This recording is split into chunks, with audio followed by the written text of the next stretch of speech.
भारतीय सेना के प्रमुख जनरल उपेंद्र द्विवेदी ने कहा कि ऑपरेशन सिंदूर एक ऐसा धमाका था जिसने दुश्मनों के होश उड़ा दिए और भारत की ताकत को दुनिया के सामने लाकर खड़ा कर दिया।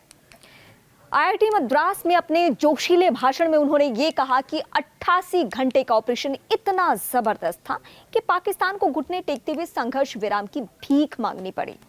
ये कोई साधारण कार्रवाई नहीं थी, बल्कि खुफिया जानकारी पर आधारित ऐसी सर्जिकल स्ट्राइक थी जिसने भारत की आतंकवाद विरोधी रणनीति को नए सिरे से परिभाषित कर दिया। तीनों सेनाओं की इस आक्रामकता ने सटीकता, दंडनात्मक शक्ति और समन्वय का ऐसा नजारा पेश किया कि दुश्मन के पसीने छूट गए।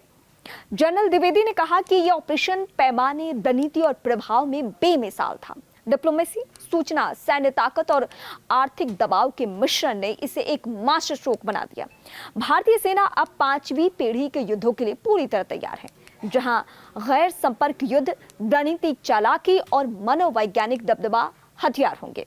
लेकिन असली खेल तो तब शुरू हुआ जब उन्होंने चेन्नई में अग्निशोध रिसर्च सेल का उद्घाटन किया। ये भारतीय सेना और आईआईटी मद्रास की साझेदारी का नतीजा है, जो रक्षा प्रौद्योगिकी में आत्मनिर्भरता की ओर एक बड़ा कदम है। अग्निशोध कोई साधारण प्रोजेक्ट नहीं है, ये सेना के 5 परिवर्तन स्तंभों का हिस्सा है, जिसका मकसद आधुनिकीकरण और तकनीकी इनोवेशन को रणभूमि से जोड़ना है। जनरल द्विवेदी ने इसे स्वदेशीकरण से सशक्तिकरण का मंत्र माना। उन्होंने आईआईटी दिल्ली, कानपुर और आईआईएससी बेंगलुरु के साथ चल रहे प्रोजेक्ट्स की तारीफ की, जहां सेना और शैक्षणिक संस्थान मिलकर भविष्य के हथियार बना रहे हैं।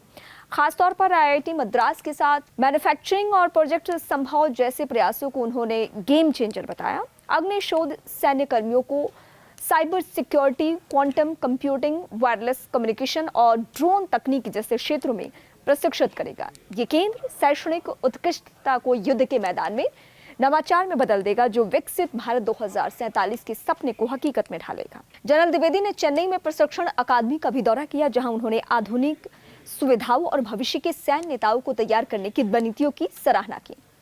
उन्होंने जुनून और कैडेट्स में सैन्य मूल्यों को जगाने के प्रयास को सलाम किया। पूर्व सैनिकों से मुलाकात में उन्होंने उनके योगदान को याद किया और 4 अलग अलग पूर्व सैनिकों को सम्मानित भी किया। जनरल द्विवेदी का ये दौरा और ऑपरेशन सिंदूर की कामयाबी ये साबित करता है कि भारतीय सेना न सिर्फ दुश्मनों को धूल चटाने में माहिर है, बल्कि तकनीक और नवाचार के दम पर भविष्य के युद्ध के लिए भी पूरी तरह से तैयार है।